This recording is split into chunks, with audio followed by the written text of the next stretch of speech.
दिव्य ब्रह्म ज्ञान और मधुर भजनों के लिए ओम ब्रह्मदेव चैनल को सब्सक्राइब करें। नमस्कार बंधुओं, कल 29 जनवरी 2026 को एकादशी व्रत की शुरुआत हो रही है और जो मेरा तरीका है एकादशी का व्रत करने की वो मैं बताता हूँ।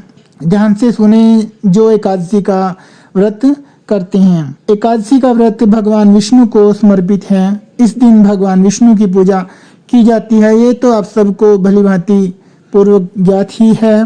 तो इसकी शुरुआत मैं ऐसे करता हूँ कि जैसे कल एकादशी का व्रत होने वाला है तो इसकी तो एक शाम पहले ही हर प्रकार के भोजन का त्याग एक शाम पहले ही किया जाता है और अगली सुबह जैसे मैं तो बिना जल के ही इसको धारण करूँगा या मैं करता हूँ एकादशी का व्रत बिना मैं कोई जल भी ग्रहण नहीं करता। तो अगले दिन सुबह 3:30 बजे मैं उठता हूँ, फिर स्नान करता हूँ और फिर अपने पीपल देव वृक्ष के पास मैं जाता हूँ। मेरे इष्ट देव भगवान विष्णु ही हैं। तन मन धन से श्रद्धा पूर्वक मैं भगवान विष्णु की ही पूजा करता हूँ, त्रिदेव की पूजा करता हूँ, पीपल देव के वृक्ष की पूजा करता हूँ। फिर वहाँ पर जाकर सबसे पहले भगवान को नमस्कार करता हूँ, फिर वहाँ पर सफाई इत्यादि करता हूँ, जल से धोता हूँ वो स्थान। फिर भगवान श्री गणेश जी को याद करके भगवान की पूजा प्रारंभ करता हूँ। सबसे पहले जल अर्पित करता हूँ भगवान को। चारों तरफ पीपल के पेड़ के वृक्ष की जड़ में जल अर्पित करता हूँ। जल में मैं घर से हल्दी मिलाकर लेके जाता हूँ और वो जल अर्पण करता हूँ पीपल के पेड़ की जड़ में। और फिर उनकी मैं 7 परिक्रमा करता हूँ। जिस दिशा में घड़ी घूमती है उसी दिशा में ही परिक्रमा करनी चाहिए और वही सबसे उत्तम है। और फिर भगवान से दुआ प्रार्थना करता हूँ। आपको भी जो आपकी इच्छाएं हैं, आपको दुख परेशानी है, आपको वो बतानी है वहाँ पर भगवान को। भगवान सुनते हैं और हर प्रकार की समस्या का समाधान भी करते हैं। और फिर घी का दीपक जलाता हूँ। फिर भगवान को मैं फल अर्पण करता हूँ। 2 केले जड़ से जुड़े हुए होने चाहिए। एक ही गुच्छे में 2 केले मैं भगवान को अर्पण करता हूँ। हल्दी का तिलक लगाता हूँ। फिर भागवत भगवान जी की आरती करता हूँ और ओम ब्रह्मदेव इस मंत्र का मैं जाप करता हूँ। 1 से 1.5 घंटा मैं वहाँ पर बैठता हूँ। पीपल देव के वृक्ष के नीचे बैठकर भगवान का जाप करता हूँ। भगवान के इस मंत्र का मैं जाप करता हूँ। और फिर हमारे यहाँ पर शिवलिंग भी है। फिर मैं शिवलिंग को जल अर्पण करता हूँ। खेड़े बाबा भी हैं। शिवलिंग से पहले खेड़े बाबा को जल अर्पण करता हूँ, उन पर धूप इत्यादि दान करता हूँ। और फिर शिवलिंग पर जल अर्पण करके शिवलिंग की पूजा करके मैं घर आ जाता हूँ।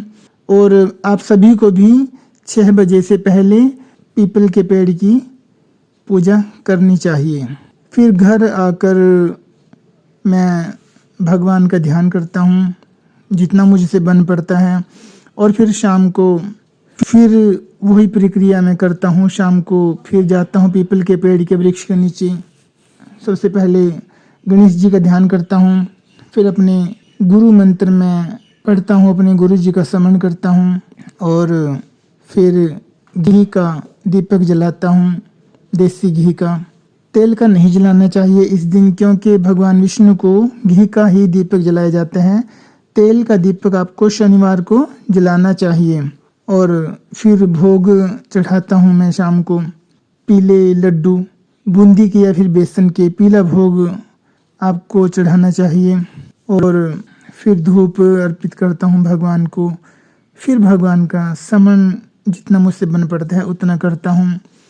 और फिर उसी प्रकार फिर शिवलिंग की पूजा और खेड़े बाबा की पूजा करके फिर शाम को घर आ जाता हूँ। पूरे दिन भर मैं कोई फल कभी ग्रहण नहीं करता किसी भी व्रत में, क्योंकि अगर हम फल ग्रहण करते हैं तो फिर शास्त्रोक्त बात है उस व्रत का आधा फल रह जाता है। तो मैं आप सबको भी यही प्रार्थना करता हूँ कि जो व्रत धारण करते ही हैं, जब हम इतना कष्ट उठाते हैं तो फिर फल ग्रहण नहीं करना चाहिए। क्या एक दिन भी फल ग्रहण किए बिना नहीं रह सकता इंसान? रह सकता है, श्रद्धा की बात है, विश्वास की बात है। और फिर सुबह अगले दिन व्रत का पालन करने के लिए खिचड़ी से इस एकादशी के व्रत का पालन किया जाता है। अगली सुबह द्वादशी को खिचड़ी का भोग बनाएं और भगवान को लगाएं। और अगर सामर्थ्य हो तो हवन आदि यज्ञ कर्म करना चाहिए। हवन आदि यज्ञ कर्म करके फल अर्पण करके भगवान को भोग लगा के फिर ब्राह्मण को जिमाने चाहिए, ब्राह्मण जिमाना चाहिए 1 या 2 अपने श्रद्धानुसार। और फिर गौ माता के लिए भोग निकालें और फिर पंछियों के लिए निकालें और फिर पंच महायज्ञ करें, फिर ग्रहण करें। ये सही विधि है।